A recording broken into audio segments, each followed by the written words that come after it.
Hello guys, today I've got Creative Outlier free headphones and I'm going to show you actually the fix for your headphones if they are quiet. How to fix that your headphones are quiet. The first thing that you should do is charging your headphones up to 100%. This should actually fix your issue. So plug the cable right here, using the magnetic charging of course, and the second part of the cable you need to plug into your power brick and charge your headphones. This should fix your issue. If it didn't fix your issue, you need to try connecting your headphones to a different phone, like, I don't know, for example, some sort of laptop or other phone, doesn't matter. There you need to check if the sound is normal, like, if you see that these headphones are loud, if everything is correct.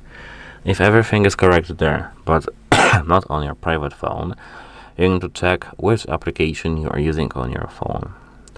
If you see the same issue actually in your system, like everywhere, like in Facebook, Messenger, WhatsApp, TikTok, YouTube, Apple Music, everywhere actually, if you see that this issue is everywhere, you need to fix your phone because you've got this issue in your phone. Your headphones work normally, of course, remembering that it works normally in a different device. However, if you see that your headphones doesn't work only in one application, you need to reinstall this application or report this bug to the developer. So, if it doesn't want to work, if your headphones don't work on other devices and they are completely quiet, you need to do something as a last resort. You need to perform a factory reset. How to perform a factory reset?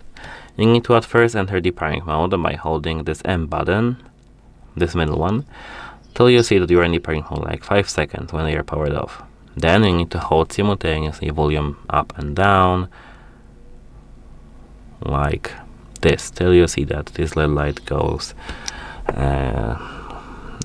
bright blue and light blue, and that should be actually it. If it doesn't want to work still, you need to contact the device support to have it fixed. Bye!